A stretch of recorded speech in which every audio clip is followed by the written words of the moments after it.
shoutout guys, meron ng part 4. I-review natin to, no? Pero shoutout sa Pubo, may etiketa pa. Kumuha lang ako dun.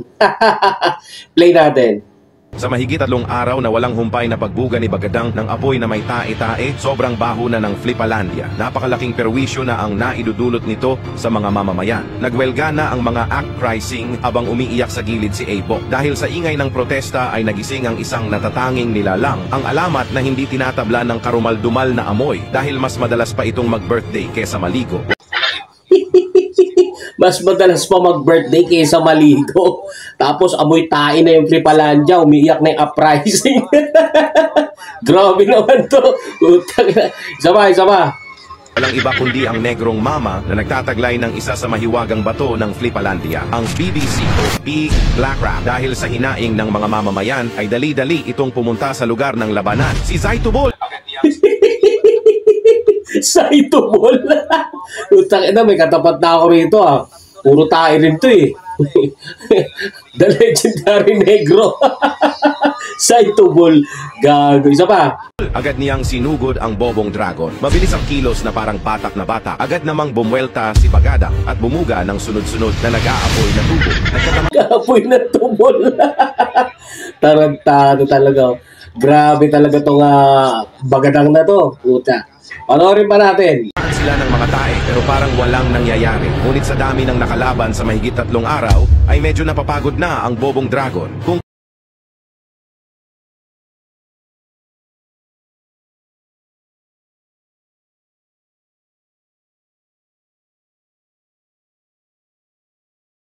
Kaya medyo nakalamang sa alitan ang negrong alamat. Pumirit si Bagadang ng time first, ngunit hindi nagpakita ng habag ang negro. Suntok.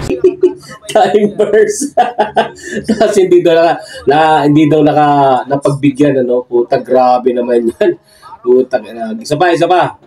Sipa, sampat, tadya, kawawa ang dragon sa negro. Bumagsak to sa lupa at para sa huling atake, ilalabas. Puta, nabugbog ako dito Si Bagadang. Puta, labas dila. Puta, isa pa. Play pa natin. Na sana ni Zaitubol ang kanyang big black crack isaharap ng mukha ni Bagadang. Napapikit na si Bagadang at handa na sanang tanggapin ang pagkatalo ng biglang nagpawis ang ulo ng negro sabay kap-kap sa mga bulsa. Bigla niyang naalala, naiwan pala niya ang mahiwagang bato sa loob ng lata ng nido. Naiwan yung shabu. Gago, putang ina sa ito. Naiwan yung pala kapangyarihan niya, bato, gago, puta. Isa pa. Nagkaroon tuloy ng pagkakataong makatakas ang Tarang dito.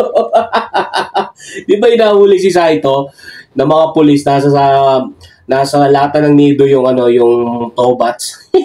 Grabe, puta. Isa pa. Pagkakataong makatakas ang nangalingasaw na dragon. I shall return. Sigaw ng dragong may manyakis na kaliskis habang lumilipad palayo. Manyakis na kaliskis.